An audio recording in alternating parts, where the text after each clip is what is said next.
हंत सिद्ध सूरी उपाध्याय साधु सर्व अर्थ के प्रकाशी मांगलिक उपकारी है।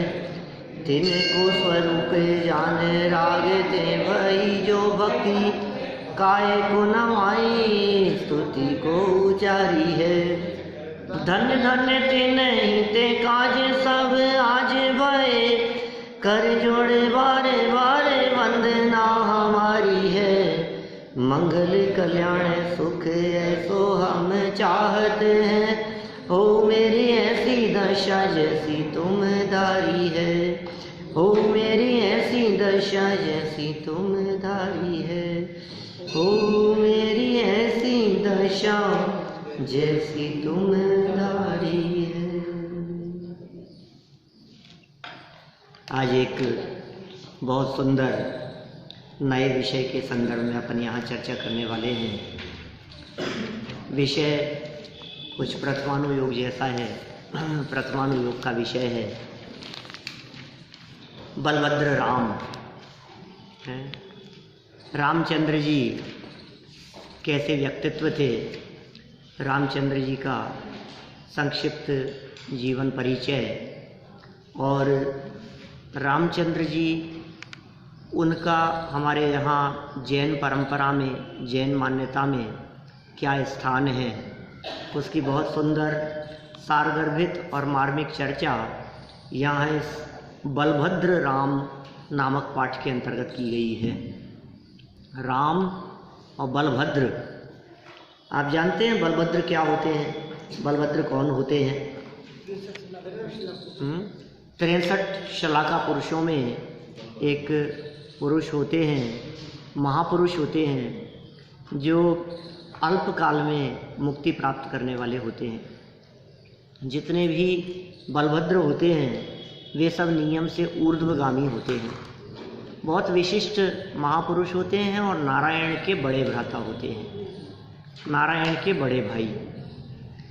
देखो, छात्र और अध्यापक की कुछ यहाँ चर्चा है और परस्पर चलती हुई इस चर्चा में छात्र ने पूछा अध्यापक से, क्या राम और हनुमान भगवान नहीं है?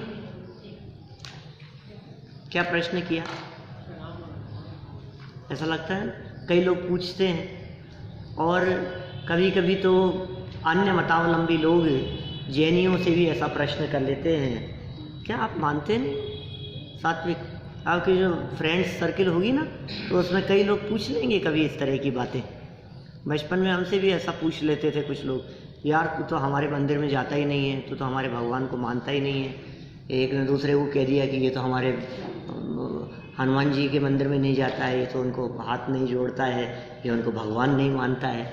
तो ऐसे ऐसे आपस में चलती है, कभी कभी कोई धार्मिक चर्चाएँ उठ जाएँ तो यहाँ भी ऐसा ही प्रश्न उठा लिया कि राम और हनुमान क्या भगवान नहीं है क्या? हमारे भगवान नहीं है क्या ये? तो अध्यापक ने क्या कहा, कौन कहता है कि वे भगवान नहीं है? कौन कहता है वे भगवान नहीं है? उन्होंने मांगी तुंगी सिद्ध क्षेत्र से मुक्ति पद प्राप्त किया है।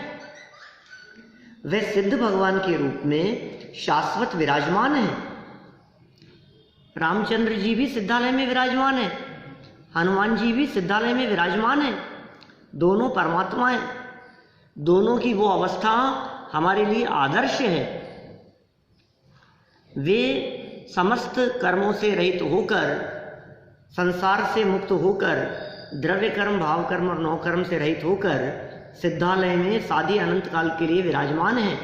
वे अनंत सुख का उपभोग कर रहे हैं। रामचंद्र जी हों या हनुमान जी हों, वे पहले अरहंत बने और वर्तमान में सिद्ध अवस्था रूप से विराजमान है।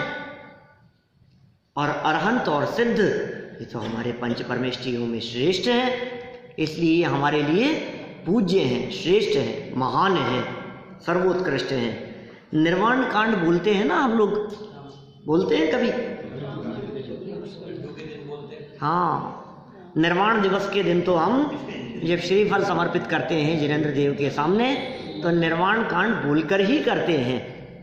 निर्वाण कांड में क्या चीज है? निर्वाण कांड, जिन जिन जीवों ने निर्वाण की प्राप्ति की है आज तक जितने जीवों ने जहाँ जहाँ से निर्वाण की प्राप्ति की है, इस वर्तमान अवसर्पणी काल में उन सब जीवों के प्रमुख लोगों का स्मरण करते हुए उस क्षेत्र से निर्वाण गए सब लोगों को समूह रूप से वंदन करना, ये निर्वाण कांड का काम है। माने निर्वाण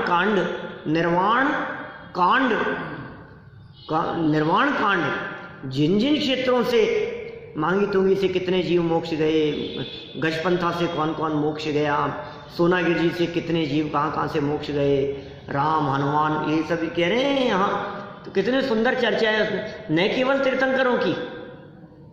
तीर्थंकरों के निर्वाण भूमियों को निर्वाण क्षेत्र कहते हैं, और निर्वाण क्षेत्र में अकेले तीर्थंकरों की, निर्वाण कांड में अकेले तीर्थंकरों की ही चर्चा नहीं है, अन्य भी इतने करोड़ मुनि यहाँ से मोक्ष गए, इतने करोड़ यहाँ से मोक्ष गए, इतने करोड़ यहाँ से गए, ये बलभद्र इनके साथ में गए, इनके साथ में इतने, नंग अनंग आदि मुनि राजाओं के साथ में इतने, कहीं 5.5 करोड़, 99 करोड़, 1,99,99 मुक्ति कह रहे हैं यहाँ पर। देखो आप, मैं पंक्तियाँ पढ़ता हूँ निर्वाण कांड की, वे पंक्तियाँ जिन पंक्तियों में रामचंद्र जी और हनुमान जी आदि के मुक्ति प्राप्त करने का उल्लेख किया गया है और उन्हें वंदन करने की बात कही गई है। ये तो हमारे शास्त्रों की पंक्तियां हैं ना, तो ऐसा कैसे हो सकता है कि हम उन्हें भगवान ना माने। राम हनु सुग्रीव सुडील गव गवाक्य नील महानील, याद होनी चाहिए पंक्तियां। बोलिए राम हनु सुग्रीव सुडील गव गवाक्य नील महानील, कोटि 99 मुक्ति पयान, तुंगी गिरि वंदोधर ध्यान।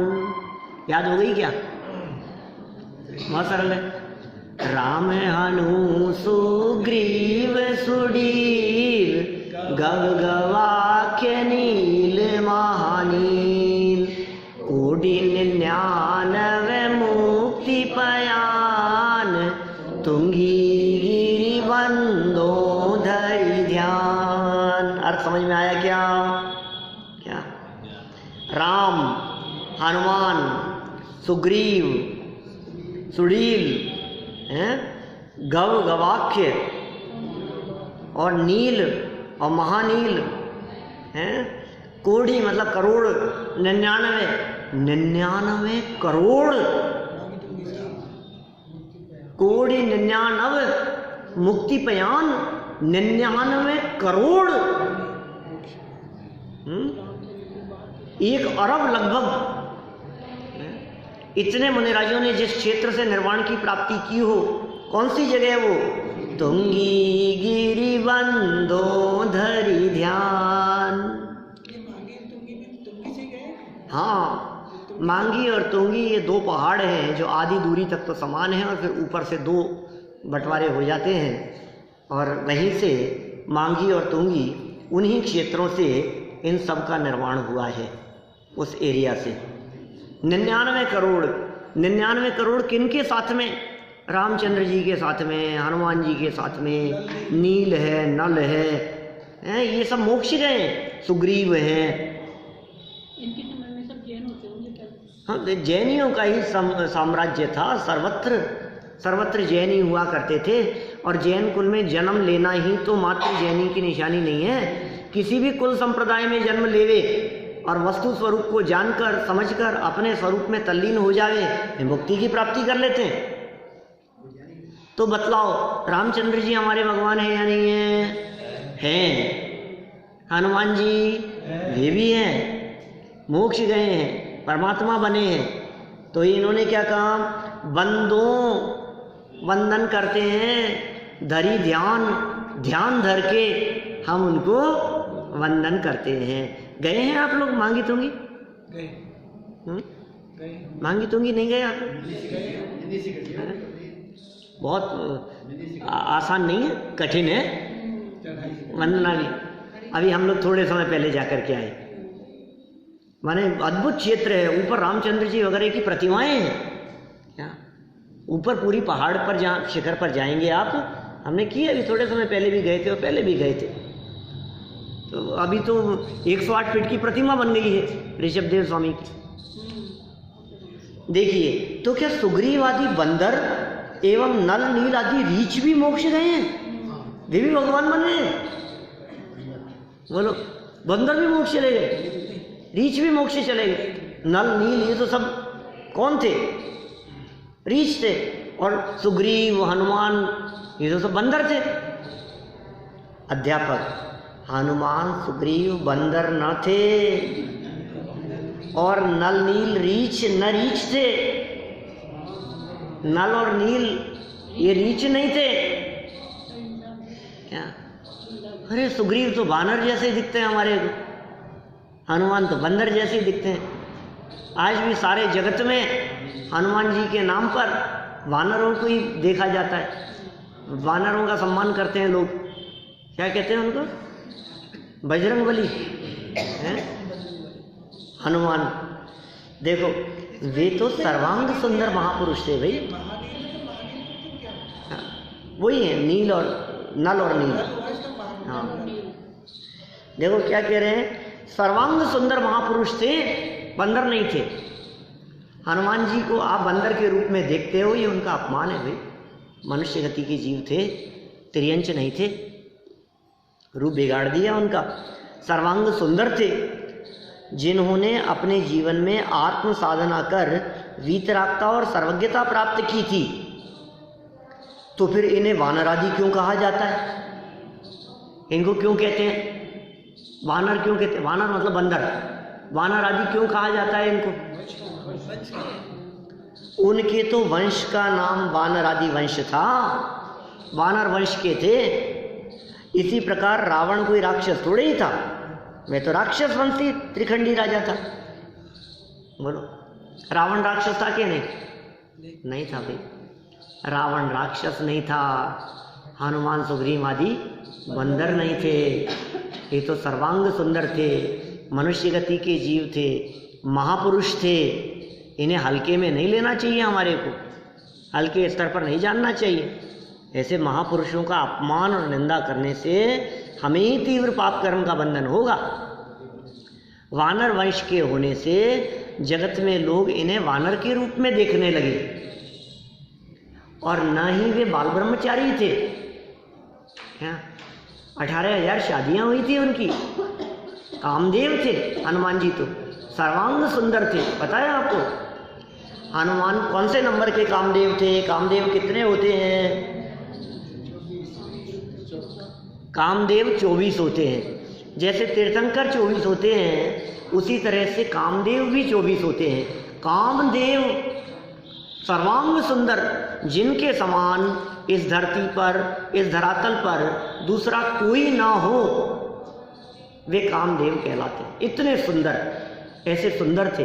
18वां नंबर था उनका, 18वें नंबर के कामदेव थे हनुमान जी। और रावण कौन था? वो राक्षस वंश का था, त्रिखंडी, 3 खंड का अधिपति था रावण भी। लोग कहते हैं रावण के 10 मुख थे। क्या ये बात सच है? रावण के 10 मुख थे, ये बात सच्ची है क्या? दशानन कहते हैं ना, आनंद मतलब मुख, दशानन 10 मुख वाला उसके मुकुट में कोई इस तरीके की कह रहे हैं। देखो नीचे नीचे अध्यापक पढ़ा रहे हैं भाई, अपन तो अध्यापक से ही पढ़े। क्या 10 मुख का भी कोई आदमी होता है? तुम ही बताओ, कोई ऐसा आदमी हो सकता है कि जिसके 10 मुख हो? नहीं, कल्पना मात्र ही है ना। क्यों है भी ऐसा होता है? कभी देखा कोई ऐसा व्यक्ति देखा जिसके 2 मुंह हो? हो ही नहीं सकता ऐसा। ऐसा कैसे होगा? उसका नाम 10 मुख अवश्य था, और उसका कारण यह था कि जब वह बालक था, कौन? ये रावण जब बालक था और पालने में लेटा था, उसके गले में एक 9 मणियों का हार पड़ा था, उसमें उसका प्रतिबिंब पड़ रहा था उस हार में। अतः 10 मुख दिखाई देते थे। क्या? गले में हार पड़ा था 9 मुख वाला, 9 रत्नों का, और वो 9 रत्नों के हार में उसका पेट झलक रहा था। क्या? तो 9 तो झलकते थे और एक खुद था चेहरा, तो वो 10 मुख जिसको दिखे, बोले वो कौन? 10 मुख, 10 मुख वाला। इस कारण लोग उसे 10 मुख कहने लगे, रावण को। और ये रोया था, इसका नाम भी और कुछ था, ऐसा भी कथन हमने कहीं सुना है, जिसमें ये प्रतिपादन किया गया कि ये जो रावण है, इस रावण ने कैलाश को उठा लिया, पर्वत को उठा लिया, और ऊपर बाली मुनिराज तपस्या कर रहे थे, ध्यान कर रहे थे।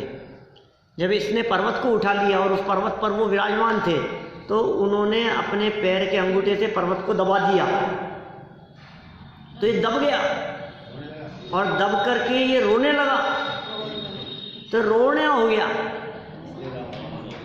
क्या? रावण रोण्या, रावण रोने वाला। क्या? तो इसका नाम वो रोने से रावण पड़ गया, ऐसा भी सुना है हमने। इसलिए ये रोने वाले बच्चे अच्छे नहीं होते, क्या? रावण जैसे हो जाते हैं, इसलिए रोना नहीं कभी। चलो, ये तो बात रावण के बारे में हुई। तो राम का जन्म कहाँ हुआ था? आप तो रामचंद्र जी के बारे में पढ़ाने वाले हो, तो रामचंद्र जी के बारे में पढ़ाओ कि रामचंद्र जी का जन्म कहाँ हुआ था। देखो, बालक राम का जन्म अयोध्या के राजा दशरथ की रानी कौशल्या के गर्भ से हुआ था। वही बालक राम आगे चलकर आत्म साधना द्वारा भगवान राम बना। किसके पुत्र थे?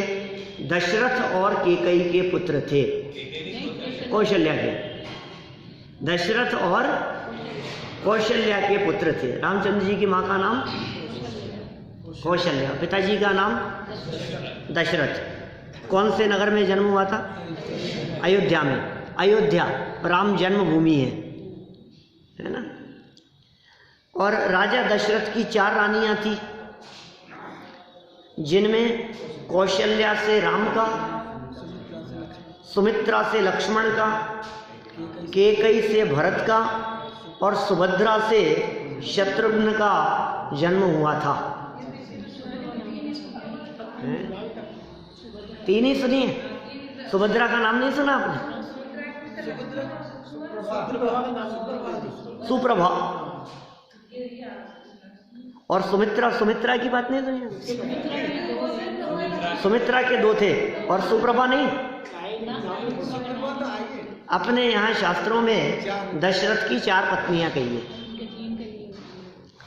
4 बालक थे और चारों अलग अलग रानियों से हुए थे। चारों भाई थे, राम, लक्ष्मण, भरत और शत्रुघ्न,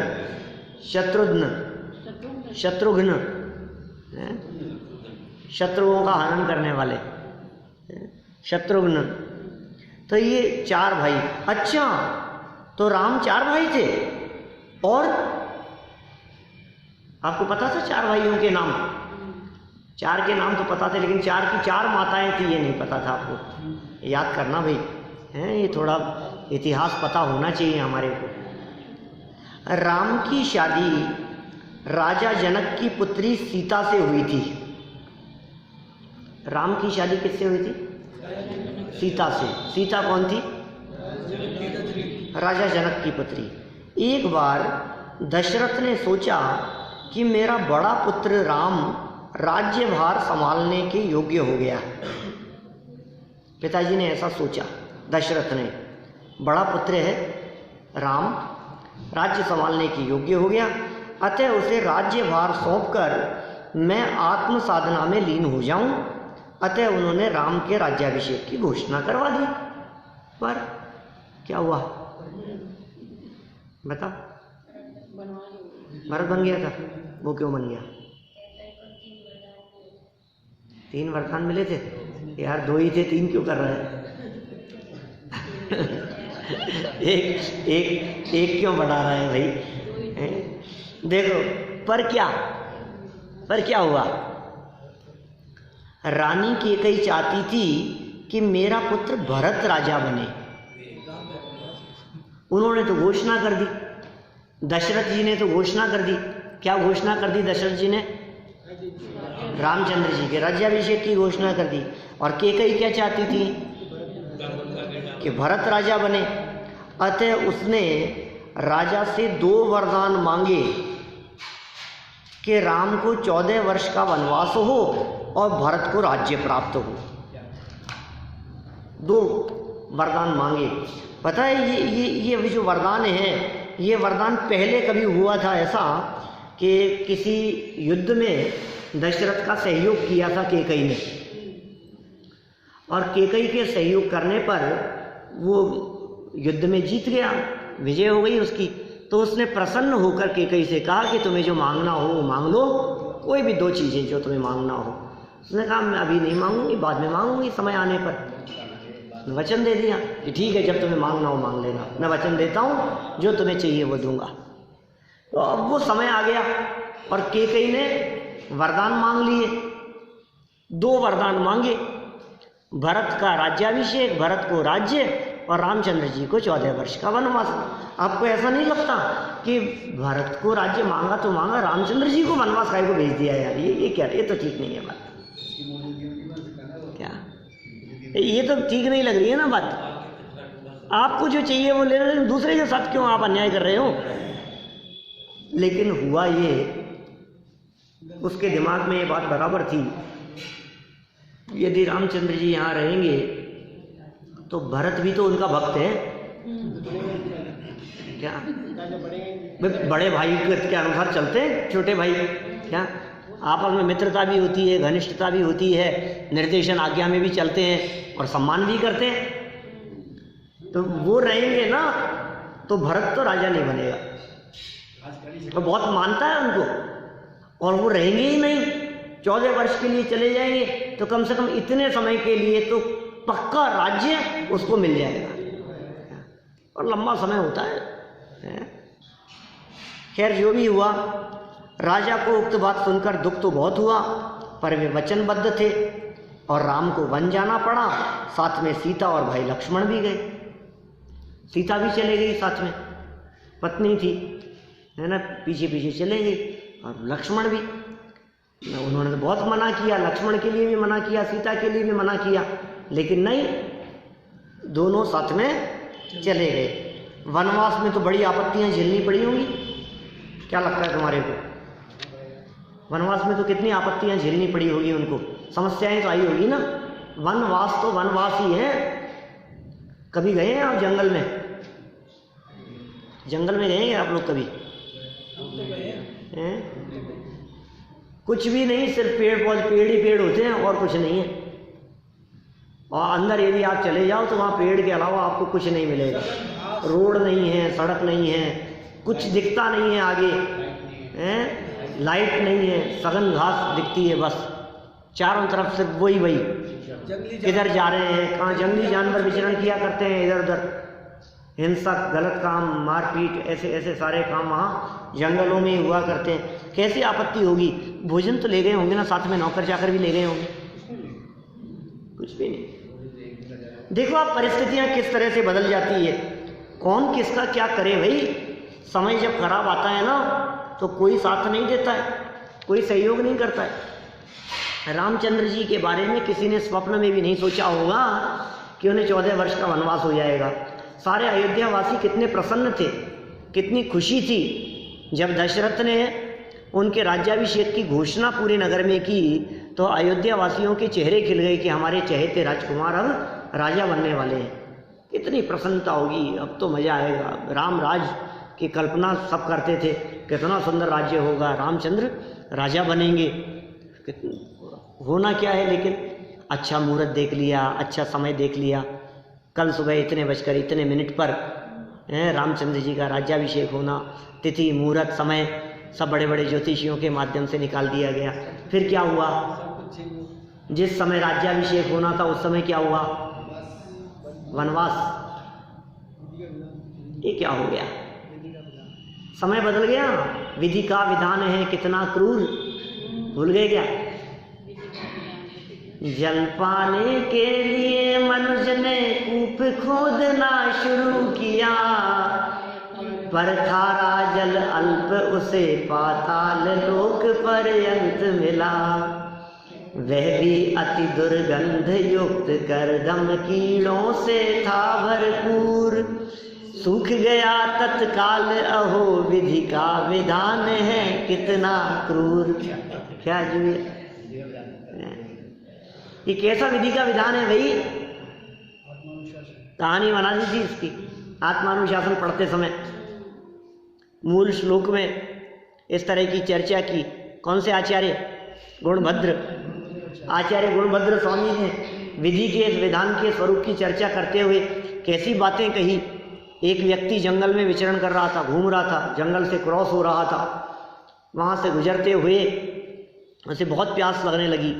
चारों तरफ पानी नहीं दिखाई दे रहा है। 4 घंटे 5 घंटे चलते हुए हो गए हैं। अभी 4-5 घंटे और चलूँगा तो नगर में पहुँचूँगा। न पीछे जा सकता हूँ न आगे जा सकता हूँ।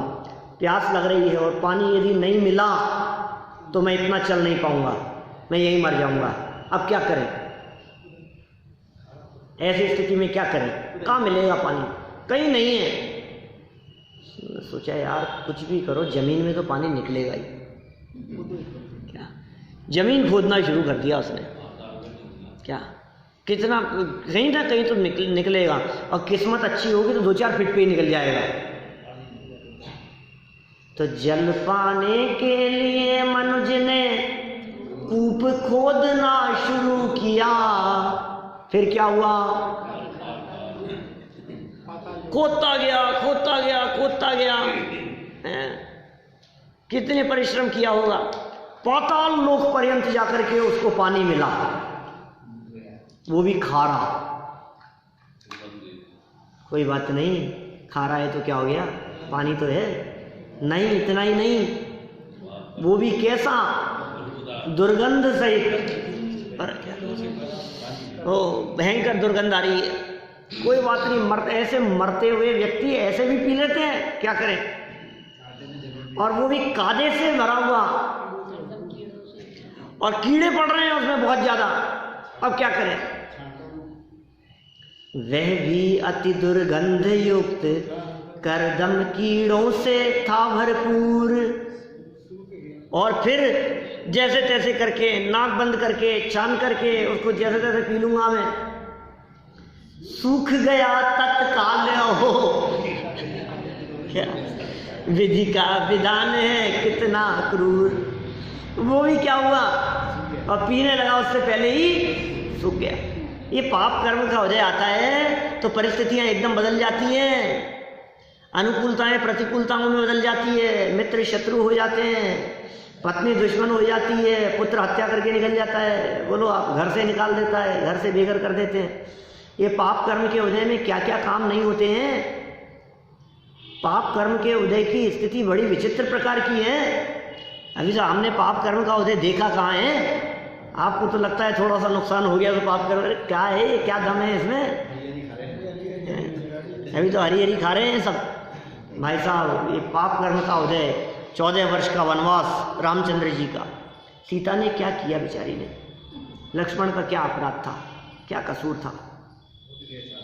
लेकिन होनहार को टाला नहीं जा सकता, क्रमबद्ध को रोका नहीं जा सकता। उसे बदलने की सामर्थ्य इंद्र और जनेंद्र किसी में नहीं है। कोई न जानता हो, लेकिन फिर भी सर्वज्ञ भगवान के ज्ञान में तो बहुत काल पहले से ये बातें स्पष्ट झलक रही थी। कोई बात नहीं, वनवास में तो बड़ी आपत्तियां झेलनी पड़ी होंगी। छोटी मोटी विपत्तियों की परवाह तो राम लक्ष्मण जैसे वीर पुरुष क्या करते। छोटी मोटी विपत्तियां तो चलती रही। वर्षों निकल गए, लगभग 13 साल निकल गए, 13.5 वर्ष निकल गए। बोलो, सारी विपत्तियों को झेलते हुए, खाने पीने की समस्या, ओढ़ने पहनने की समस्या, रहने की, जंगल में कहाँ कुटियाँ बनाएं, कहाँ रहें, कहाँ जाएं, क्या खाएं, क्या पिएं, कहाँ से बनाएं, लकड़ियाँ तोड़ तोड़ करके लेकर के आते थे जंगल से, चूल्हा जलाते थे, पत्थरों को फोड़ करके आग जलाते थे कागज़ से, और फिर क्या होता होगा बोलो, कितनी प्रतिकूलताएं। अब कोई ऐसा तो था नहीं कि कोई खिलाने वाला मिल जाएगा, कोई सहयोगी मिल जाएगा। पर सीता हरण जैसी घटना ने तो उन्हें भी एक बार विचलित कर दिया था। छोटी मोटी तो आपत्तियां बहुत आई, जानवरों के प्रकोप, कहीं राक्षस, कहीं कुछ, कहीं वनराज, भूत प्रेत यंत्र आदि की बाधाएं, अनेक अनेक प्रकार की युद्ध भी हुए, झगड़े भी हुए, बहुत बहुत काम हुए इस तरह के। लेकिन सीता हरण जब हो गया तो एकदम वो तो अंतिम समय, 13 साढ़े 13 वर्ष निकल गए, 6 महीने बाद में वापस लौटना है। अब क्या होगा, अब सीता कहाँ चलेगी? किसने किया था सीता का हरण? एपी कहाँ गया? किसने किया था सीता का हरण? लंका के राजा रावण ने। लंका श्रीलंका है, लंका के राजा थे। वह उस समय का अर्धचक्री राजा था। अर्धचक्री समझते हैं आप? थोड़े समय पहले हमने आपको जम्बूद्वीप वाला पाठ पढ़ाया था। रहस्यपूर्ण चिट्ठी के समय चल रहा था अपना जम्बूद्वीप का प्रसंग भी बीच में। उस पूरे जम्बूद्वीप में एक एरिया है जो भरत क्षेत्र है, जिसमें हम लोग रहते हैं। 526 से 6/19 योजन का विस्तार है उस भरत क्षेत्र का। उसके 6 खंडों में का जो शासक होता है वो होता है चक्रवर्ती। 6 तो बहुत बड़े हैं, अब 6 का आधा, 1 आर्य और 2 म्लेच्छ, ऐसे 3 खंड का जो सम्राट हो वो होता है अर्धचक्री। रावण अर्धचक्री था, 3 खंड का शासक। 3 खंड, हाँ, श्री कृष्ण जी भी 3 खंड के अधिपति थे, और रावण जो था वो भी 3 खंड का राजा था, अर्धचक्री था। 3 खंड का राजा मतलब आप सोच नहीं सकते कितना बड़ा राज्य होगा, क्योंकि हमारी दुनिया आर्य खंड के 1 बूंद बराबर है। आर्य खंड के एरिया में जितना बड़ा आर्य खंड है उसमें हमारी दुनिया रखो तो ऐसे लगेगा इस हॉल में चींटी चल रही हो। इस पूरे इतने विशाल हॉल में, अपने इस हॉल में एक चींटी कहीं बीच में बैठी हो तो बताओ कितना बड़ा एरिया है उसका, है? कितनी जगह घेर रखी है उसने। तो ये तो है अपनी दुनिया, चींटी बराबर, और हॉल बराबर राज्य किसका है? अर्धचक्री का। क्या आर्यखंड? अरे अर्धचक्री का भी नहीं, सिर्फ 1 खंड, ऐसे 1 नहीं 3 खंड का अधिपति होता है, 3 खंड का शासक होता है ये अर्धचक्री। रावण बहुत बड़ा सम्राट था। हनुमान, सुग्रीव आदि उसके अंतर्गत मंडलेश्वर राजा थे। हनुमान भी उसके अंतर्गत थे, सुग्रीव आदि भी उसी के अंतर्गत राज्य करते थे, छोटे छोटे राजा, क्योंकि हजारों राजा उनके अधीन हुआ करते हैं, मंडलेश्वर राजा। पर उसके इस अधम कुकृत्य से उनका मन उसकी तरफ से हट गया। यार ये क्या काम किया इसने, इतना खोटा काम, हरण कर लिया, किसी दूसरे की पत्नी को उठा करके ले आया, रामचंद्र जी की पत्नी का हरण कर लिया। ये बात जब सुग्रीव ने सुनी, ये बात जब हनुमान ने सुनी, तो उनका मन भी विचलित हो गया और वे रावण के विरोध में खड़े हो गए। यहाँ तक कि उसके छोटे भाई विभीषण तक ने उसको बहुत समझाया। किसका छोटा भाई और किसको समझाया भाई? रावण का छोटा भाई विभीषण, और विभीषण ने रावण को बहुत समझाया, पर उसकी तो होनारी खोटी थी, अतः उसने एक की भी न सुनी। आखिर विभीषण को भी उसका दरबार छोड़ना ही पड़ा। बोलो कैसी कैसी परिस्थितियां बन जाती है, महापुरुषों के साथ में किस तरह के प्रसंग बन जाते हैं। रावण ने सीता का हरण कर लिया, पटरानी थी उसकी मंदोदरी, वो सीता के बारे में कहता था कि मैं तो सीता को अपनी पटरानी बनाऊंगा, और मंदोदरी भी तैयार हो गई उसके लिए। मैंने कहा ठीक है कोई बात नहीं, समझाओ उसको, मना लो, सीता मान जाए तो मना लो। लेकिन रावण भी प्रतिज्ञाबद्ध था, पता है आपको। 3 खंड का अधिपति रावण भी प्रतिज्ञाबद्ध था। उसकी प्रतिज्ञा थी कि जब तक कोई स्त्री स्वयं मुझे न चाहेगी तब तक मैं उसको छूऊंगा भी नहीं। बोलो, ये उसकी प्रतिज्ञा थी। वो तो वेश बदल करके लेकर के आया था रावण के रूप में, और उसको इस बात का भरोसा था कि दुनिया में कौन ऐसी कन्या, कौन स्त्री होगी जो रावण जैसे महापुरुष, विद्वान, ज्ञानी, प्रतिभा संपन्न हैं, योग्य, बलवान, 3 खंड का अधिपति, इतने बड़े सम्राट, इतने बड़े शासक को कौन नहीं अपनाना चाहेगी, कौन मेरी पत्नी नहीं बनना चाहेगी। तो प्रतिज्ञा ले ली थी उसने, प्रतिज्ञा निभाई भी उसने। अब जाकर के समझाया सीता को, वो मानने को तैयार नहीं। पतिव्रता सीता, हमें नहीं मानना, हमें नहीं सुनना, हम तुम्हारी पत्नी बनना क्यों स्वीकार करेंगे। हमारे पति हैं रामचंद्र जी, हम उन्हीं की पत्नी हैं। नहीं मान रही है, बार बार मैं खूब समझाया, मानने को तैयार नहीं है। उसने समझाया कई उसने मंदोदरी ने कहा, भाई तुम नहीं मानती हैं तो एक काम करो, तुम रामचंद्र जी का वेश बना करके चले जाओ उसके पास में, क्या फिर तो वो मान जाएगी क्या। बोले ये तो मैं कर चुका हूँ, जब मैं रामचंद्र जी का वेश बना करके जाता हूँ तो मेरे मन में वो परिणाम ही नहीं आते। क्या क्या माने वो रामचंद्र जी का रूप धारण करने के बावजूद भी, मतलब रूप धारण कर लेने मात्र से भी उस तरह के परिणाम नहीं आते, विषय भोग के परिणाम निकल जाते हैं। मैं क्या करूं, क्या कर सकते हैं। देखो आप, सीता कैसी थी, पवित्र थी, और रावण ने भले ही उसे अपनी पटरानी बनाने का प्रयास किया लेकिन उसने बनना स्वीकार नहीं किया। रावण के द्वारा किए जा रहे इस कार्य का अनेक लोगों ने विरोध किया, और विरोधियों में यहाँ तक कि उसके राज्य में जो उसके अधीनस्थ राज्य करते थे, ऐसे सुग्रीव और हनुमान, उन्होंने भी उसका विरोध किया। और इतना ही नहीं, रावण के स्वयं के लघु भ्राता विभीषण, उन्होंने भी विरोध किया, और विरोध इस हद तक किया कि उन्हें राज दरबार छोड़कर, उन्हें रावण का राज्य छोड़कर जाना पड़ा। विभीषण, फिर क्या हुआ है? फिर क्या हुआ? नहीं, थोड़ी सी चर्चा तो कर लो। देखो भाई क्या हुआ होगा फिर। अध्यापक ने बतलाया, राम और लक्ष्मण ने लंका पर चढ़ाई कर दी। पहले तो राम लक्ष्मण बहुत ढूंढते रहे, चारों तरफ पता लगाते रहे, कहाँ हुई सीता, कहाँ हुई सीता, इधर उधर दुनिया भर में सब जगह पर, कहीं पता नहीं लग रहा था। पेड़ पौधों से पूछ रहे थे, नदी नालों से पूछ रहे थे, सीते सीते पुकार रहे थे, हे सीते का कहाँ चले गई। फिर उनकी भेंट हुई सुग्रीव से, उनकी भेंट हुई हनुमान से। आपको पता है ये कामदेव जो थे हनुमान, अनेक रिद्धियों से संपन्न, आकाश मार्ग में उड़ने की सामर्थ्य इनके पास में, अनेक प्रकार की विद्याएं थी। तो उड़ करके चले गए तलाशने के लिए, और उन्होंने लंका में एक स्थान पर अशोक वाटिका में सीता को बैठे हुए देखा, पहचान लिया सीता को। कैसे पहचाना? फोटो दी होगी कि नहीं, उनके कुछ आभूषण वगैरह कुछ जो थे, जो रावण ले जा रहा था ना, तो कुछ गिर गए थे जंगल में।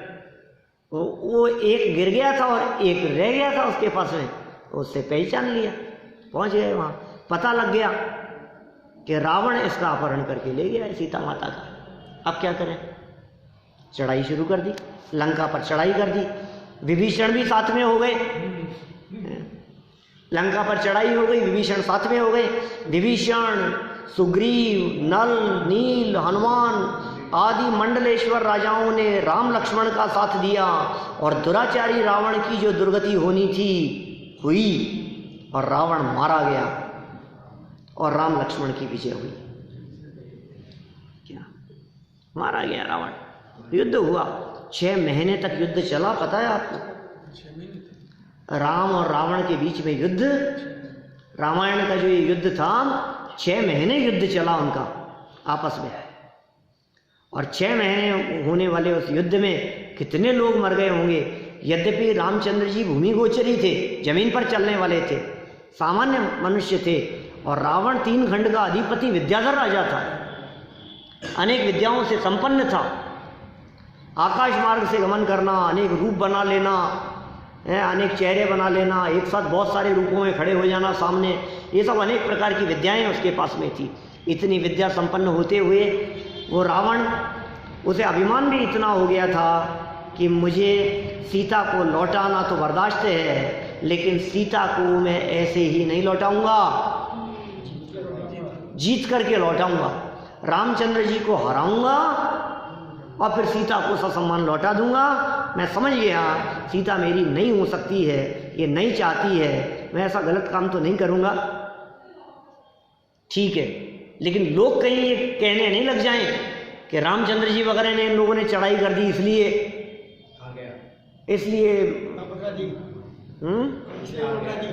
सीता को लौटा दिया उसने, जीत करके लौटाऊंगा। देखो आप क्या होना था, मारा गया वो। विनाश काले विपरीत बुद्धि, जब विनाश काल आता है तो बुद्धि भी उल्टी हो जाती है, उल्टे उल्टे उपाय सोचते हैं, उल्टी बातें दिखाई देती है।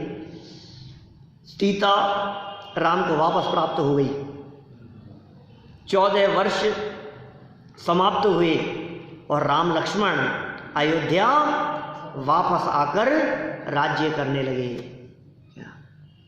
तो 14 वर्ष का वनवास पूरा हो गया, संकट का काल बीत गया, अब खुशी का काल आ गया, तो खुशी मनाओ मजे से, खुशियाँ मनाई गई, सारा संकट दूर हो गया, राम लक्ष्मण सीता सकुशल वापस लौट करके आ गए, रावण की पराजय हो गई, रावण मर करके नरक में चला गया, ये अपना राज्य करने लगे। तो इस तरह से बहुत संक्षिप्त चर्चा ये राम के वनवास तक की अभी हमने यहाँ पढ़ी है, लेकिन घटनाएं और परिस्थितियाँ फिर दोबारा बदलते हुए देर नहीं लगती। एक बार फिर घटना ने एक नया मोड़ लिया, कहानी फिर अनुकूलताएं फिर प्रतिकूलताओं में बदल गई। कैसी घटना रामचंद्र जी के साथ में, रामचंद्र जी के जीवन में घटी और सीता के जीवन में कैसी परिस्थिति और बनी, इन सब की अपेक्षित विस्तार से चर्चा हम कल की कक्षा में करेंगे। अभी यहीं विराम देते हैं।